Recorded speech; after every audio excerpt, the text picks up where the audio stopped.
Dari Burhanuddin dari Riau. Assalamualaikum warahmatullahi wabarakatuh. Waalaikumsalam warahmatullahi wabarakatuh. Buya, saya dapat broadcast WhatsApp seperti ini.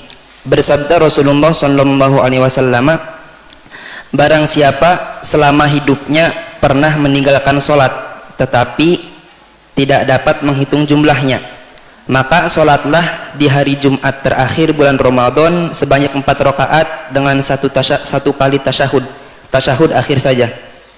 Tiap rakaat membaca 1 kali Fatihah, kemudian surat Al-Qadar 15 kali dan surat Al-Kautsar 15 kali. Sayyidina Abu Bakar berkata, saya mendengar Rasulullah SAW bersabda, salat tersebut sebagai kafarah, pengganti salat 400 tahun. Dan menurut Sayyidina Ali, salat tersebut sebagai kafarah 1000 tahun. Maka para sahabat bertanya, umur manusia itu hanya 60 tahun atau 100 tahun, lalu untuk siapa kelebihannya? Rasulullah menjawab, untuk kedua orang tuanya, untuk istrinya, untuk anaknya, dan untuk sanak familinya, serta orang-orang yang di dekatnya atau lingkungannya. Apakah benar hadis ini? Baik. Bismillah. Semoga Allah menjaga lisan dari menghadirkan fitnah. Ini memang hal gitu paling enak tidak dipertanyakan, tapi karena sudah ditanyakan harus dijawab,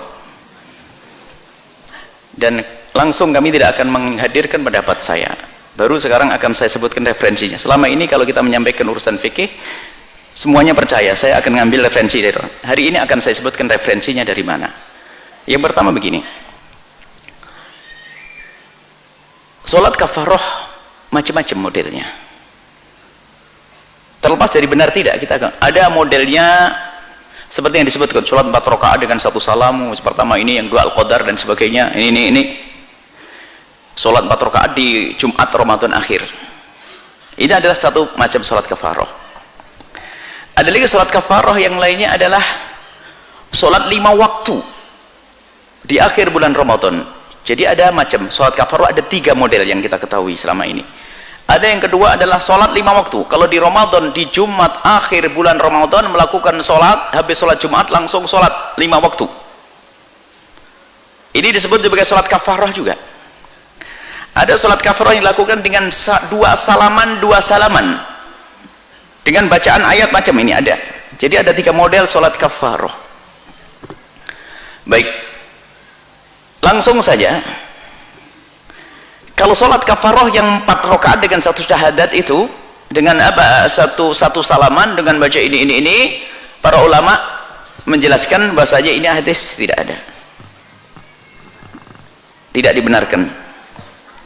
Bahkan semuanya ini disimpulkan, sudah saya simpulkan dulu dari 3 model sholat kafaroh ini, seorang imam besar, terserah apakah yang pertama, kedua, yang ketiga, imam besar yang bernama Imam Ibnu Hajar Al-Haytami Al-Makki, di dalam fatwa fikih Al-Kubronya, kemudian, dan itu fatwa dilihat juga oleh murid beliau, dan murid beliau juga tidak merubah fatwa tersebut, karena murid beliau orang hebat yang kitab fikihnya masyhur di Indonesia, yaitu Syekh Zainuddin Al-Malibari. Di dalam kitab Irsyadul Ibadnya, di dalam bab salat sunnah, di belakang juga menyebutkan fatwa yang disebutkan oleh Ibnu Hajar Al-Haytami. Setelah itu pensyarah Fathul Mu'in Syekh Abu Bakar Syata dengan I'anatul Talibinatun, ternyata beliau juga mengukuhkan dan mengambil omongan Syekh Zainuddin Al-Malibari sebagai seorang muallifnya, mengembalikan kepada fatwa Ibnu Hajar Al-Haytami. Bunyinya adalah begini, mohon maaf bukan omongan saya, kembalilah kepada Ibnu Hajar Al-Haytami. Beliau mengatakan bahasanya amalan itu adalah syadidut tahrimi, sangat diharamkan. Kata beliau, bukan omongan saya.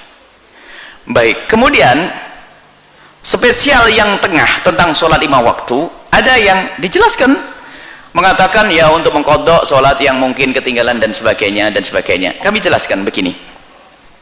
Jadi jelas, jadi itu ada kata Ibnu Hajar. Saya akan patuh dan dengan perkataan ulama Ibnu Hajar, karena selain fatwa Ibnu Hajar belum ada fatwa yang akurat, artinya dengan hujah-hujahnya.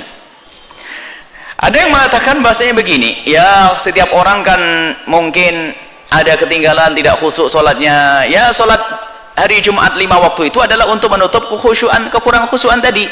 Ini yang disampaikan sebagian orang, dan berhak beliau menyampaikan seperti itu. Cuman kita kembali kepada fikih kita, bahwa ini sedikit agak belik ya. Dan ingat, yang berbeda, kalau anda bersama kami tidak usah mencaci yang lainnya dulu, tidak usah mencaci. Yang berbeda itu bukan omongan saya. Tidak perlu kadang-kadang kita membawa fatwa ini berat, seolah-olah saya yang berbicara lah ini